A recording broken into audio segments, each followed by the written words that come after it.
Just before we start the episode, here's a trailer for another podcast. If you like what you hear, go and check it out. Shh.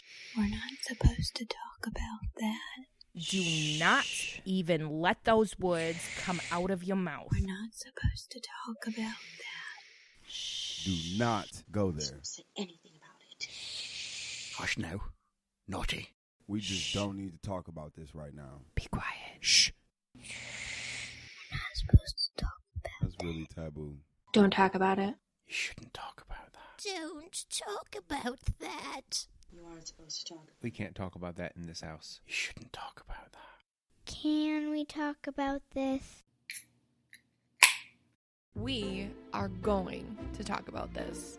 Welcome to Taboos, a podcast that discusses taboo culture. We're your hosts, Celeste and Allie. Join us in the exploration of all things society deems as stigmas, controversial, hush-hush, cringe factor, or eyebrow-raising. From pole dancing to politics and everything in between, grab a drink and discuss with us. And as always, do you be taboos.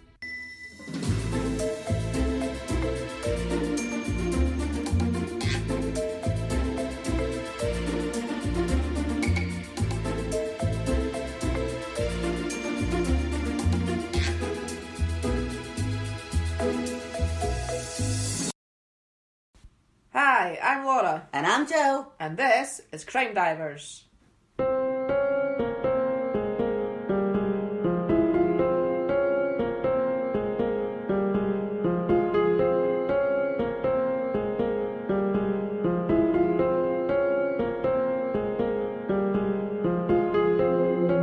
Hello everybody, welcome back. Hello. Thanks for joining us once again. I know I'm ready for another episode today. Yeah, but just before we dive in, I just want to give a shout out because we have a new Patreon this week. Yes, we do. And her name is Rachel Summers. So welcome, Rachel. Yeah, and thank you, Rachel. It means a lot. Any support that we get is greatly appreciated. So absolutely. So welcome aboard and join us for this crazy ride. And enjoy your bonus episodes. There must be a few up there by now. I was going to say you should have a good collection to there should be a few up there by now. So there we go. I just wanted to shout Rachel out. Yeah, so... And... yeah, what's this one called? So this one is called Buried Alive. Oh, I would hate to be buried alive. I don't think anybody would like to be buried alive. I like it when you make such statements like that. Like, I wouldn't like that. Well, no, I don't think anybody would. No, I definitely would not like to be buried alive. Okay. Yeah, and unfortunately, this is not a nice story. Oh, okay. Great. Well, it's a true crime podcast. I know. And where in the world is it? We're in Australia. Oh. So, I don't think I've been to Australia. I think you have. I've done one in Australia, yeah. This is my first Australian one. So, shall we dive in? Let's dive into this one. Let's dive in down under. Yeah. Let's dive in down under. Okay, so on the 3rd of May 1982, Terry Ryan and his friend Peter Aston were both 13 and they lived in Brisbane in Australia. So they were both skipping school that day as Peter had decided to hitchhike to Melbourne to see his older brother. Mm-hmm. And Terry agreed to keep him company until they reached the Gold Coast, and then he was going to turn round and go home. So he was only chumming him. Right. So far out of the way. That was awful nice of him. Yeah. Well, he was skipping school, had nothing else to do, so why not? Fair dues, why not? So they caught a train to a place called Beenleigh, and they stole cigarettes and clothes there. As they walked along the highway looking for a lift, they came across a man trying to fix his broken down car. Right. So the guy was under the bonnet, mm-hmm. and there was another guy, turning the engine on to try and get it started. Right. And just as the boys approached them, they got the car running. Right. So the two boys asked for a lift, and the men said yes. Okay, there's this hitchhiking again. Yeah. Jesus Christ. So I keep finding the hitchhiking ones. I know you do, don't you? So these men were Robin Reid, who was 34, and Paul Luckman, who was 17. Mm-hmm. Reid told Peter to hop in the front and Terry to get in the back, which, it was a bit strange, but the boys were just happy to be getting a lift, so they got in. But as soon as they started driving, Terry had a double-barrel shotgun pointed at his head. Remember, these boys were only 13. Oh, wow, yeah. And Peter was told that if he moved, Terry would be shot. Right, okay. So a short while later, they pulled over and Peter was handcuffed to the seat. The men told the boys they were police, and then they started driving again. Right. During the drive, Terry was hit a few times over the head with the gun for asking questions and was told to mind his own business and that he shouldn't be speaking. And I'm like, mind your own business? This is my business. You're taking me... Well, I was just going to say, yeah, like, I was just minding my own business, but just asking for a lift. I didn't want any trouble. Exactly. So they drove into a town called Kingscliff, which is on the north coast of New South Wales. They went down a narrow strip of road and then down a track next to the beach. So they stopped and the men dragged Peter out of the car and they put toe cuffs on him. That doesn't sound pleasant. I actually kind of looked up toe cuffs because what are they? Well, they're just like little cuffs, like little handcuffs, but they're on your toes. But I don't know. Who would have them in your car? Well, if you're going to be kidnapping people, they're not, because I think... But toe cuffs? Well, I don't know. But I think that was just a ruse, like pretending that the car had broke down. I think they were maybe just being... What, they were just looking for... Well, actually, I don't know, because it would be a bit of a coincidence that somebody would come along and ask for a lift. Oh, yeah. I mean, because I'm just wondering, like, was this premeditated, or was this a spur of the moment, or... Well, for whatever reason, I don't know if it was or not, so for whatever reason, they had toe cuffs in the car. Okay. I've never heard of them, but... Oh, well, yeah, maybe because they were into bondage and stuff. So, maybe. Anyway. Oh, okay. Is that a part of a bondage thing, like toe cuffs? Must be. They must have been, I reckon they were probably opportunists. So they have stuff in their car, and like obviously the opportunity came along, so... yeah. So maybe they hadn't quite planned it that day, but it just happened to happen, and they thought, why not? Yeah, probably. Okay. So then they pulled Terry out of the car, and he was kicked in the groin with steel-capped boots on. Oh, what a shame. Yeah, exactly. He fell at the ground and he was in I can imagine he would be in a lot of pain. Any men out there probably would tell us this. So he lay there for quite a while and he couldn't even talk because he was in so much pain. So wow. They must have kicked him pretty hard. Well, he's only 13 and like a grown man with steel boots has kicked him, so I can imagine that would be so sore. So while Terry was lying on the ground, the men were repeatedly punching and kicking Peter. Right. Peter was screaming and shouting at the top of his voice, but they were at the beach, so there was nobody around. There was nobody around to hear him. So the men stripped Peter's clothes off and they shoved his clothes, some of his clothes, I don't know what item of clothing, but they shoved his clothes down his throat. Right. And then they used his shirt as a gag. Lovely. They then took it in turns to stab him. Peter was in the middle, Reed was in front of him, and Luckman was behind him, and they just kept stabbing him one at a time. They started kicking him, punching him, and burning him with cigarettes. And they sexually abused him. Oh my god, that's awful. Yeah. I told you it wasn't a nice one. No, that's definitely not nice. They hit him with a shovel, and they hit him so hard with the gun that the gun broke. That's how hard they hit him. They had like an aerosol can, so they used that, with a lighter to make like a sort of miniature blowtorch kind of thing, and they burnt him with that as well. Oh my god, that's really bad. They had a leather hole punch, and they used it on Peter's ears. And Reed put the pieces of skin into a tablet bottle. So you can imagine like a hole punch. Oh my god. In his ears. This is actually really bad. Yeah. Why are you surprised? It's me. Well, I know, but it's not the first bad one I've told you. Well, I know, because I was just thinking back to Junko one, and I'm thinking this is quite torture-wise sort of on. Torture's horrendous. Any sort of torture is just. Well, yeah, any sort's horrendous, but. And like he's only 13. He's just a kid. Boy. So yeah, and then he cut Peter's pubic hair and he made Terry eat it. Okay. I don't know. What's wrong? And he also shaved Peter's head. Right. The men then started pouring sand down Peter's throat. Oh god. So Terry, he said, quote, "I had to try and think very smart and very quickly as fast as I possibly could. And if I couldn't save us both, I could at least get one of us saved, so we would come out and get these guys caught for what they had done. So I ended up using a bit of street talk and said, look, can I join you?" End quote. Can I join you? As in join them in torturing them? Yeah. So the men gave him a shovel and told him to beat Peter with it and told him to bury Peter alive. He had to dig the hole and put Peter in it. But then Reed noticed that Peter was still breathing. He made Terry shove more sand down Peter's throat to stop him from gurgling. Peter had been stabbed 30 times and every part of his body had been defiled by his captors. So Terry got back into the car with the two men and they drove through the Gold Coast. They pulled up at a park and they disposed of Peter's clothing. Then they went to a toilet in the park to get cleaned up. Terry could hear the men laughing and joking about it and it all just seemed like a bit of fun to them. They came back out and asked Terry where he lived. He gave them his address and they drove him to about 2 minutes away from his house and dropped him off. Yeah, I know. It's mad, isn't it? So whilst in the car, they had told Terry that they were Satan worshippers and they had to kill Peter for the sacrifice. Right. So Terry ran to his house and told his parents that Peter had been murdered. So his mum took him straight to the police station. They took him to Kingscliff and he pointed out the park where the men had dumped Peter's clothes and the toilet where they'd cleaned themselves up because obviously there'd be evidence. Evidence there. And he then directed them to where him and Peter had been taken. And the police saw a mound and it was covered in blood and sand. So, of course, that's where Peter was buried. God. The police were a bit sceptical to start off with about Terry's story because they just couldn't understand why two men would torture and kill his friend. But not him. And leave Terry alive to tell the tale. And I still don't know. That's crazy. I don't think anybody knows why. Because they could easily have done the same to him.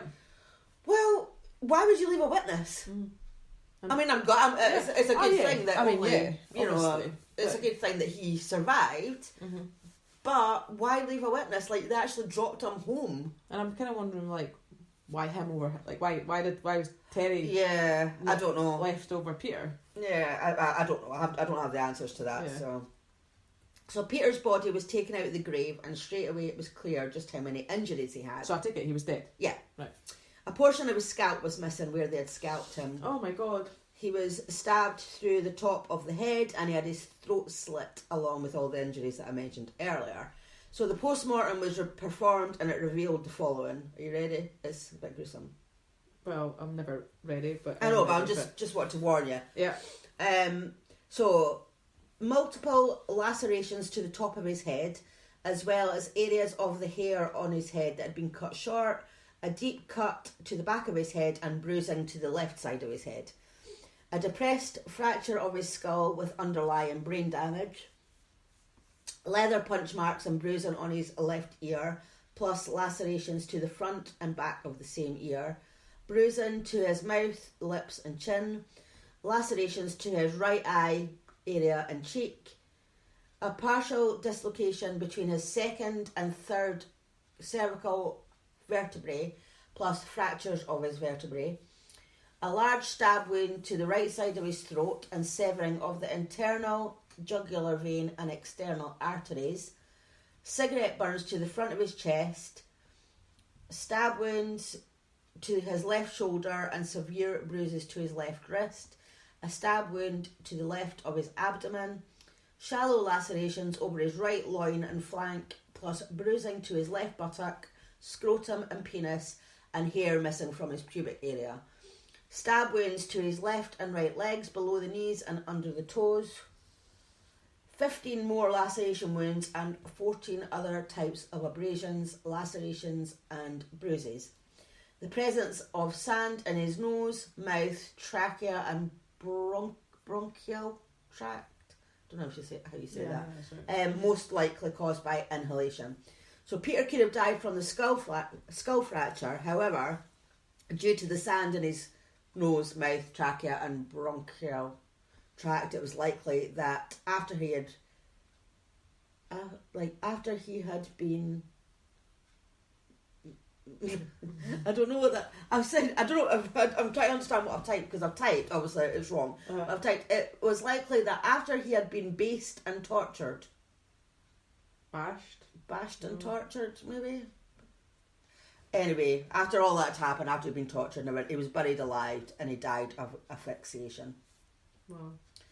So, police continued to question Terry to find out as much information as possible about these two men. Mm-hmm. So he told them that they had haircuts like coppers, police. Yeah.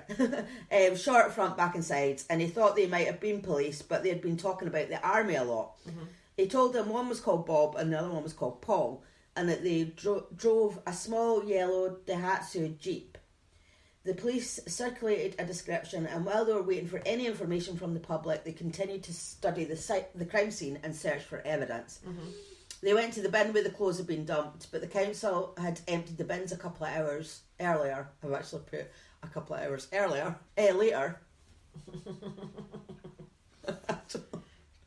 Yeah, my typing's not great, is it? So, they emptied the bins a couple of hours earlier. Luckily, they managed to find a t-shirt and a sock belonging to Peter at the tip. So they actually went to the tip and searched. The shovel was found in a forest, and they found bits of the gun as well, as the men had broken it into pieces. Like it had been broken, and then they'd broken it into more pieces. So they got quite a bit of evidence. Yeah. So there was an anonymous phone call soon came in saying that the Bob and Paul the police were looking for could be two soldiers from Inagra Army Base. Reed drove a vehicle the same, and the descriptions fitted them.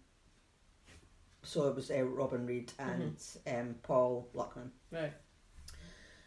So police were dispatched to the army base, and they were shown to a room. So they searched this room, and they found over 30 knives, scalpels and swords. There were books with pictures of young males in unusual sexual positions and bondage positions. There were other books with the subject of Satanism, bondage, masochism, I can't speak. Masochism, and one of the books was called The Devil's Bible. They also found a scrapbook with dozens of samples of pubic hairs. Next to each sample in the scrapbook was a Christian name, but there wasn't a surname. So clearly this was not the first time they'd done it then. Obviously not. Oh my God. But we don't get to find out about anybody else. This is just about Peter and Terry. So in this room lived Robin Reed, also known as Bob, and Paul Luckman. Reed was a corporal and Luckman was a recent recruit. They also found a pair of crutches in the room, and they later found out that these crutches were for Luckman after the murder because he had injured his foot from kicking Peter so hard. That's awful, isn't it? That is awful. What? Ugh. So they had already left before the police got there, but there was another soldier missing, and so was his car. So they circulated a description of the car, but they found Reed's car, that was still at the barracks, and it was exactly how Terry had described the car that he had been in and abducted. So the police were pretty sure that these were the men that had murdered Peter. Soon after, a man went into the Tenterfield police station and said that he was a soldier and that he had been abducted from his barracks by two soldiers called Bob and Paul. And they had told him that they had killed a boy at Kingscliff a couple of days ago. So the day after the murder, this man, he had been in the mess at the barracks, and he was approached by Reed and Luckman, and they told him that Luckman had hurt himself and would he use his car to drive them to the hospital off base. He said he would, so they got into his car, but when they got off base, they put a knife across his throat and told him to drive towards the New England Highway. So they must have let him out at some point, though, because obviously he went into the police station. So then again, they've let him away. Yeah, they've admitted that they've killed somebody, and then they've let him go. I wonder, if they're on an army base, I mean, do they not have medical people there? Why? Yeah, they have medics and that, but for some reason they said that they want to go to the hospital off base, and this guy was just like, I'll help you out, that's fine. But I just think it's weird that, as I said, they left a witness, as in Terry, and then they've confessed to somebody else, and as if they want to be caught or something. Or maybe they're just that stupid. Well, maybe, So Reed and Luckman were stopped and captured and taken to Glen Innes police station. So when being interviewed, Reed tried to convince the police that he had been hearing voices to set up a basis for a defence of insanity, basically. He blamed Luckman for hitting Peter with the shovel, and he said all three of them buried Peter, and so that's obviously the two of them, including Terry, because that's what they were told to do by these voices. Then said that's all he remembered at that stage. So at the end of the interview, Reed pointed to a pen on the table and told one of the police officers that he could kill him in a few seconds. The police officer asked him how he was going to do that, and Reed said he was capable of picking up the pen, jamming it into his ear and brain, and he would be dead. The police officer said that he found that quite amusing at the time because he had also spent some time in the army and he just knew that what Reed was saying was rubbish. Yeah. So he just wasn't painting himself in a very good light by threatening a police officer. Well, no, that doesn't help. Yeah. So Luckman protested his innocence to start with, and he blamed Reed. So both of them were basically blaming each other. Mm-hmm. But there was no doubt from the evidence that Luckman inflicted more brutal injuries on Peter at times than Reed did. So they were just as bad as each other. Sounds like it. Horrible human beings. Yeah, so unfortunately, Reed was actually born in the UK, so he came from here. Oh, was he now? Mm-hmm. Lovely. So we produced that. Mm-hmm. But then his family moved to Brisbane. There was nothing notable about his childhood. He had a few jobs before he joined the army, and the army considered him to have a very high IQ, so he could have achieved a lot more in his life. Luckman, he came from a broken home in Victoria. His mum was an alcoholic. Luckman told the police he was a cross-dresser, and at one point in time he was a sex worker, and then he later joined the army. Right. Reed was in charge of allocating the accommodation because he was a corporal. Yeah. So when new soldiers came to the barracks, he would initially have them move in with him, so that he could assess whether or not they would be suitable for either him introducing them to or taking part in his occult, Satanism, witchcraft, bonding type activities. Oh, lovely.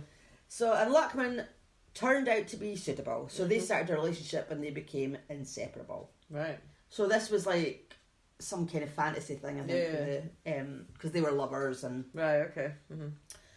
So Reed and Luckman were charged with the murder of Peter and of abduction of the other soldier, and Reed was also charged with threatening to inflict bodily harm on Terry. Police took them back to the crime scene where both men showed the police what happened the day of the killing. Reed was really chatty, and it was clear to see that he was enjoying it. Both of them walked police through the whole thing before, during and after the murder. Reed told them exactly where to find knives that they had used, and they were both very cooperative. But everything that the police did had to be photographed, and there's one photo, and you can actually see it, where Reed is sitting on a mound of sand which had been taken out of Peter's grave. So obviously they dug the sand out and there's a mound. So he's sitting on it, he's handcuffed, and his feet are in the grave, and he's smiling. It's horrible. It's just horrible. What a shame. And he actually said to one of the police officers, "I'm a bit frightened that photograph the man has just took will show me to be a callous person and that I don't feel any remorse about this." But he had shown no remorse whatsoever, and you could see by that photo there was no remorse. To be sitting with your feet in that boy's grave and to be smiling. Yeah, no. Disgusting. Absolutely despicable. A date for the committal hearing was set, and the investigators were satisfied that they had a solid case, despite Reed and Luckman still trying to blame each other as the instigator. But the police hadn't heard at all. The media coverage surrounding Peter's murder brought out information of an earlier abduction and a very lucky escape. Yeah. A couple of nights before Terry and Peter were abducted, a guy called Bruce was at a nightclub, and he met these two guys who met the description of Reed and Luckman, and they took him to an area that he couldn't identify, but they let him go and told him that if he could get away he could live, and Reed chased him with a bow and arrow. Imagine how terrified he must have been. That is awful. So, but the poor guy, he had an asthma attack and sort of, collapsed. And Reed said he felt sorry for him and took him home. So, again, there's another witness that you've just dropped home. Exactly. So, they are not very good. they're not very good criminals. Thankfully for obviously, the fact that they got stopped and caught for it, but they're a bit dumb, I think. Yeah. So, but when this Bruce, when he got back to the flat that he shared with a couple of guys, his flatmates told him not to bother going to the police because it was such an unbelievable story. Right. The police wouldn't believe him. So Reed and Luckman, they had actually let Bruce go because they believed that he wouldn't have been able to identify them. So, right, okay. Okay then. So on the 8th of November 1982, Reed and Luckman faced a packed courtroom and a jury of 3 women and 9 men. Part of the prosecution's evidence involved photos of the crime scene, particularly those that as bad as you for not. You can't read your own writing. I can't read my typing. I was going to say, how can you not read your typing? I know. It's just, I think, especially when I get towards the end, like I'm kind of like doing it faster, trying to get it finished. Yeah. And I make mistakes. So part of the prosecution's evidence involved photos of the crime scene, particularly those that showed the appalling injuries to Peter's body. It was decided not to show the photos to the jury as they were too horrific, and were only shown to the judge. They could see him flinching, and it was obvious how bad those photos was just by looking at the judge. Well, you know, his body language, the description of it. Yeah, I mean, it must have been quite horrific to look at. And when the police interviews were read out to the jury, some of them were actually crying because he was a little boy. Well, no, he's 13-year-old, and I mean, it's obviously for anybody that's horrific to have happened to them. But it's just, I think it just seems so much worse when it's like a kid. Yeah, kids are it just is. Amount of like pain and that had been inflicted on that poor boy, and I mean, especially like if he's, I mean, I say standing there, but is he at one point realising, well, why is this happening to me and nothing's happening to my friend as well? And that's just horrific. And, it is. And then, I mean, I suppose for Terry, I mean, he must be scarred by maybe seeing, mentally scarred for him seeing his friend go through that and maybe wondering, well, why didn't they do that to me? I mean, obviously being thankful he didn't do it, but yeah, but he must have issues, you know, like, you know, to witness that. Yeah, you can't witness something like that and not have it affect you for the rest of your life. No. Like, I'm assuming you would still have sort of flashbacks. You'd probably have dreams, you know. That was, I mean, horrific. Yeah. So after a lengthy trial, they were both found guilty of murder and were sentenced to life imprisonment. The judge said it was the worst crime of that nature that had been committed in the state for many years. Luckman served 17 years in prison, so was released in 1999. Whilst he was in prison, he began hormone treatment and then went on to have gender reassignment surgery when he came out. All right, okay. So, is now Nicole Louise Pierce. Right. And all I know about Robin Reed, in prison he was kept in protective custody for his own safety. And as of 2014, he has been refused parole 6 times. So, I'm not sure. I did look to see if he was still in prison, but I was going to say, sure. They obviously see him as the worst one. Well, yeah, I mean, like the other one served 17 years, but he was released. But so they must have seen him as the instigator. But yeah, I don't know if he's still in prison or not. Because you know, as I said, that was as of 2014, so that was 7 years ago. So hopefully he's still in. Well. Both of them should have been in for the rest of their lives. But I think anybody who murders somebody should be in for the rest of their life. You know, you know how we, if you listen to our podcast, you know how we feel about sentences. Sentences. Yeah. Yes. I just think that, especially that sort of crime. Well, that's horrific. Yeah, like torturing somebody. I mean, murder is horrendous. Oh, of course it is. Any kind of murder is horrendous, but to actually draw it out like that and torture somebody before they die is... I know, because that's awful. It is horrific. To think what that poor boy would have went through, and the fear, and like I say, to be to be buried alive with the amount of injuries that you've already got inflicted on you. I mean, sand to be forced down your throat. I mean, that's just unimaginable. And all he wanted to do was go to his brothers. Well, I know, that's what I mean, and that was it. And I mean... And I think, like, you just wouldn't expect, you know, there's two of you, 2 boys, and you see 2 guys.